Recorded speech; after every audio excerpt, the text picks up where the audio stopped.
अशा प्रकारे आमच्याकडे गणपती आले आहेत 10 दिवसाचे. दरवर्षी येतात, यावेळेस आलेले आहेत आणि यावेळेची मूर्ती पण खूप सुंदर आहे. ते आता आम्ही प्राणप्रतिष्ठा केल्यानंतर दिसेलच तुम्हाला. तर आजच्या माझ्या ब्लॉगमध्ये प्राणप्रतिष्ठा कशी करतात गणपतीची म्हणजे आणि गणपतीची आरती आणि मी आज आम्ही गणपती पण बघितलेत, त्याचाच हा ब्लॉग आहे. हे बघा, मी गणपतीला आम्ही सगळ्यांनी ओवाळलं, आता घरात आणलेलं आहे. डेकोरेशन बनवायला पूर्ण आम्हाला रात्री दीपदेवताभ्यो नमः डेकोरेशन सगळं करण्यासाठी. आणि आज जी प्राणप्रतिष्ठा गणपते नमः मुलीनी म्हणजे ओम गणपते नमः. आता चौथ्यांदा ओम गणपते नमः. आता ते तामणामध्ये पाणी सोडून दे. बघितले आणि मंत्र वगैरे लिहून घेतले आणि माझ्या मुलीला बोलायला सांगितलं, तिच्याकडून पूर्ण आयणाय नमः. तर सुरुवातीला तर आचमन केलं तिने, ओम माधवाय नमः. तर मग संकल्प केला, गणपतीला आवाहन केलं की गणपती बाप्पा तुम्ही ओम गोविंदाय नमः. तुमचे प्राण येऊ द्या आणि तुम्ही इथे विराजमान व्हा आमच्या घरामध्ये साक्षात रूपाने. असं वक्रतुंड महाकाय स्तोत्र बोलायचं. पूजा, वक्रतुंड महाकाय सूर्यकोटी समप्रभ निर्विघ्नं कुर्वे देव सर्वकार्येषु सर्वदा.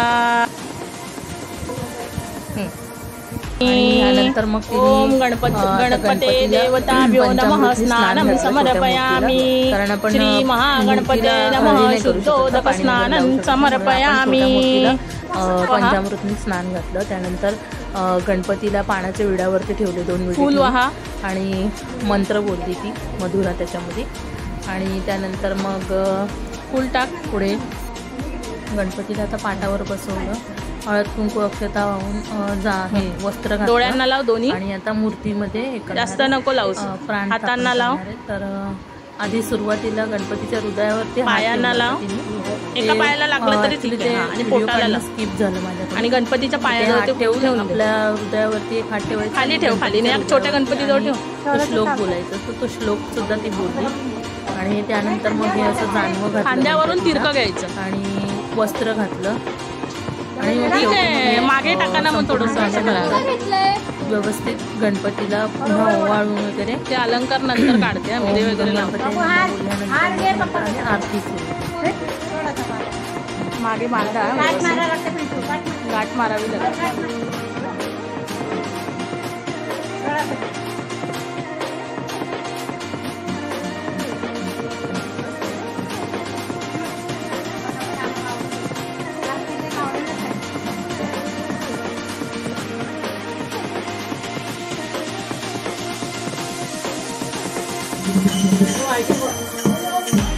नंतर आम्ही फोटो वगैरे काढले. आरती झाल्याच्यानंतर आरती सुद्धा चालू केली. आरती मधुरानीच केली.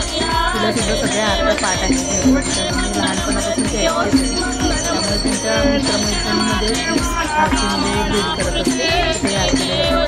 आणि त्यामुळे तिच्यासोबत जे मित्रमैत्रिणी राहतात इतर जाती धर्माचे, ते लोक पण सगळ्यांनी मिळून आहे ना त्या आरत्या ते आपण शिकलेले आहेत.